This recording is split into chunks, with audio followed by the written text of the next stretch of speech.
mungkin terjadi ya pada diri orang lain, ya kita pun akan terjadi ya. Misalkan orang lain punya uang 100 juta, ya kita pun pasti bisa punya uang 100 juta gitu ya. Bismillahirrahmanirrahim. Assalamualaikum warahmatullahi wabarakatuh. Alhamdulillah wa syukru ala ni'amillah wassalatu wassalamu ala rasulillah amma ba'du. Yang saya hormati, yang saya banggakan teman-teman semuanya yang sedang menonton video ini, selalu saya doakan mudah-mudahan selalu dalam keadaan sehat walafiat, selalu Allah berikan kemudahan dalam segala urusannya, Allah mudahkan rezekinya, Allah berikan rezeki yang melimpah ruah ya. Kemudian yang masih ada amanah hutang, silahkan berdoa ya, dalam hati niatkan minta kepada Allah, dan doa khusus dari pribadi agar segera yang masih ada amanah Allah segera lunaskan amanahnya. Dan yang masih ada hajat, cita-cita yang belum terkabul, segera ya Allah ya Dzal Jalali wal Ikram segera kabulkan, yaitu doa-doa teman-teman semuanya ya, termasuk kita-kita semua yang sedang memperjuangkan ya untuk mendekatkan diri kepada Allah agar senantiasa Allah berikan kemudahan, kelancaran, terkhusus dalam rezekinya, keberkahan. Amin ya rabbal alamin. Teman-teman semuanya, ya kita akan menyambung kembali, yaitu hal-hal yang perlu kita laksanakan ya, yang mana itu semua poin-poin yang bisa menarik kepada rezeki ya. Di video-video sebelumnya sudah disampaikan ya, sudah beberapa hal-hal yang penting-penting, itu sudah luar biasa, ilmu mahal semuanya yang jika diamalkan benar-benar itu merupakan sesuatu yang akan mendatangkan rezeki yang melimpah ya. Bukan karena amalannya ya, ingat ini yang selalu menjadi catatan, bukan karena amalannya yang hebat, bukan, tapi karena Allah sudah sayang ya dengan amalan tersebut. Allah sudah cinta kepada seseorang, maka Allah akan memberikan apapun yang ia minta sesuai dengan kehendak Allah ya, bukan kehendak kita ya. Kita mintanya apa, Allah berinya apa, itu terserah Allah. Jangan sampai mendikte Allah ya, itu tidak boleh ya. Baik teman-teman, kemarin ya kita akan menyambut masih dalam kitab yang sama ya, di akhir kitab yang dikarang oleh Syekh Az-Zarnuji. Beliau terus memaparkan hal-hal yang dapat mendatangkan rezeki ya. Di sekali lagi tanda kutip, rezeki itu maknanya luas ya. Jangan cuma katakan uang ya. Itu nanti ketika kita menganggap rezeki itu hanya sebatas uang, lantas kita akan menyepelekan hal lain ya. Hal lain, padahal semuanya adalah rezeki dan patut disyukuri ya, patut disyukuri gitu ya. Memang betul ya, sesuatu yang kita ucapkan, kita doa itu akan mendatangkan sesuatu keajaiban yang datangnya dari Allah ya. Tapi memang bentuknya bisa saja berbentuk hal yang lain ya. Gitu. Yang baru saja terjadi ya, ini saya akan menceritakan sedikit ya. Ketika sedang mengantar anak sekolah ya bersama istri, ternyata istri saya melihat sebuah pohon alpukat ya. Ternyata beliau menginginkan buah alpukat. Hanya terbesit dalam hati dan mengatakan enak ya kalau makan buah alpukat. Sambil jalan ya mengantar anak sekolah, ternyata selang beberapa jam kemudian, mungkin 3 jam kemudian, ternyata ada orang yang mengantarkan alpukat ya. Kurang lebih ya mungkin 5 kilo ya. Nah, itu kan luar biasa ya. Hal yang diucapkan oleh hati kemudian dipikirkan dalam pikiran ya. Rasa keinginan, minta kepada Allah, ya Allah enak ya makan alpukat, ternyata luar biasa ya. Itu akan Allah datangkan ya hal-hal. Nah ini suatu keajaiban. Biasa itu makanan, tapi ini berulang, kejadian ini berulang ya. Ini mohon maaf bukan ria, bukan apa ya, kejadian ini berulang mungkin lebih dari 5 kali ya, lebih ya. Pokoknya setiap sesuatu yang kita inginkan ya, coba pikirkan ya, kemudian ya dalam hati kita selaras berdoa kepada Allah, ya Allah aku butuh ini ya Allah. Nah itulah pentingnya kita itu harus punya positive thinking ya, pikiran yang baik ya. Makanya ada dalam konsep yang lain, kalau umumnya itu ya orang katakan law of attraction, ada yang mengarang buku Magnet Rezeki, beliau katakan itu adalah law of projection ya. Jadi apa yang kita pikirkan ya itu akan terbukti, akan berbuah nyata di kehidupan nyata gitu ya. Itulah pokoknya harus punya nilai positif dalam pikiran ini. Jangan sampai lihat siapapun ya, lihat video ini harus bernilai positif ya. Jangan bilang masa iya Jadi keajaiban itu datang kepada orang yang percaya. Kalau yang tidak percaya tidak akan, ya, tidak akan. Karena dalam pikirannya dia setelah memblok bahwa itu tidak mungkin. Ketika pikiran mengatakan tidak mungkin, ya udah tidak terjadi. Ya, itu tuh pikiran hebatnya ya.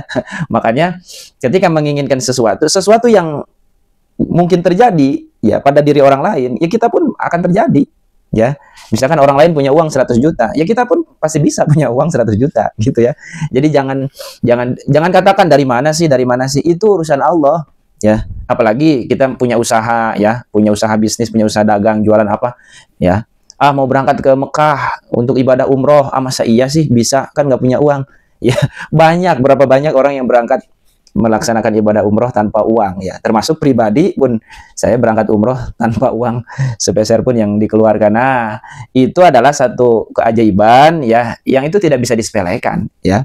Itu betul-betul hal yang di luar nalar ya. Makanya disinilah ya, ucapan adalah doa ya. Termasuk teman-teman ketik komentarlah yang baik-baik ya, berdoalah kepada Allah ya. Karena pikiran kita berdoa, hati kita berdoa, ucapan kita berdoa ya, kemudian disampaikan dengan baik, itu akan menjadi doa, nilai positif ya. Makanya video ini saya selalu diawali dengan doa, karena itu akan menarik hal-hal positif ya. Teman-teman yang sedang menonton video ini setidaknya ya, termasuk nilai positif akan saya dapatkan ya, dan akan terpancarkan pada teman-teman ya yang mendengarkan, itu akan mendapatkan nilai-nilai positif. Baik, itu ya, itu intermezzo ya, merupakan satu ya, itu hal-hal yang kecil ya, dan masih banyak hal-hal yang besar nanti akan kita ceritakan ya, yang keajaiban yang luar biasa ya. Dan saya banyak teman-teman rekan ya yang sudah merasakan hal-hal yang di luar nalar. Nah, nanti kita akan buatkan videonya di video-video berikutnya. Yang penting istiqomah ya untuk melaksanakan ibadah. Baik teman-teman. Nah, beliau mengatakan Syekh Az-Zanuzi, wa aqwal asbabil jaliyati al muhassilati lirizqi, yaitu sabab yang paling kuat, yang paling nyata, yang menghasilkan kepada rizki apa? Iqamatus sholati bit ta'zim, mendirikan sholat dengan rasa ta'zim. Wal khusyu, dengan khusyu. Ini kalimatnya itu harus dengan ta'zim ya. Jadi jangan sampai malas-malasan. Kenapa? Karena ketika malas-malasan itu sama dengan orang munafik. Ya, munafik itu ketika mendirikan sholat, didirikanlah dengan cara kusala itu malas-malasan ya. Nah, itu adalah ciri munafik. Tapi yang akan mendatangkan rizki itu adalah orang yang sholat dengan takzim ya, dengan sungguh-sungguh mempersiapkan. Pakai bajunya tidak asal-asalan, bukan pakai kaos saja, bukan. Memang betul sah-sah saja sholat pakai baju kaos ya, pakai celana sah-sah saja. Tapi yang lebih afdol, yang dicontohkan oleh Rasulullah sesuai dengan sunnah apa? Memakai baju gamis, pakai sorban, pakai wangi-wangian. Nah, itu yang disunah. Pakai tutup kepala ya, atau kalau mau ikut seperti Rasul pakai udeng-udeng, itu adalah sunnah Rasul ya. Masa sholat pakai gamis, masa sholat pakai kaos, pakai celana ya, nggak pakai peci. Wah, itu ngikut sunnah kemana ya? Nah, ini yang harus diperbaiki ya. Kita harus dengan takzim. Seperti mana ketika kita diundang oleh presiden ya, datang ke istana, bagaimana? Apakah pakai kaos saja ya, apakah dengan pakaian yang rapih? Nah, itu contohnya. Nah, harus dengan khusyuk ya. Kita belajar khusyuk lah, siapapun kita. Belajar khusyuk ya, masih belajar khusyuk setiap hari ya. Kemudian wa ta'dilul arkan, yaitu membereskan, membenahi rukun-rukun ya, baik secara rukun ucapan atau rukun pekerjaan. Rukun ucapan itu takbiratul ihram, Allahu Akbar ya, kemudian baca Fatihah itu rukun, kemudian tahiyat akhir itu rukun, kemudian sholawat itu rukun, dan salam itu rukun. Selebihnya itu adalah sunnah, bukan wajib ya. Tapi ketika ditinggalkan itu rugi ya, kita akan pahalanya tidak sesempurna ya yang dibaca gitu. Jadi kemudian harus sesuai dengan rukun-rukunnya. Wasairi wajibatiha, sholat dengan seluruh kewajiban-kewajibannya ya. Tadi termasuk yang rukun. Kemudian wasunaniha, dan juga hal-hal yang disunahkan ketika sholat. Nah, itu harus dilaksanakan. Yang tadilah ya, baca doa iftitah sunnah, kita baca surah setelah baca Fatihah ya, surah apapun ya, yang mudah-mudah, yang pendek, itu sunnah. Kemudian ketika ruku baca subhana rabbiyal azim, sunnah. Sami Allahu liman hamidah rabbana lakal hamdu, sunnah.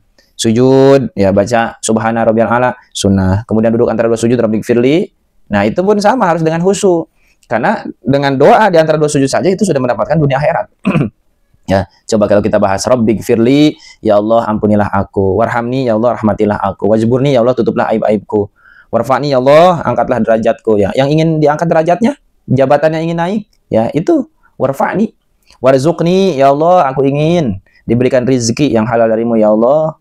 Warzuqni wahdini, ya Allah, berilah hidayah kepadaku. Wa'afini, ya Allah, afiahkan, sehatkanlah diriku yang ingin kesehatan. Ya, fokuskan di kalimat wa'afini dalam sholat.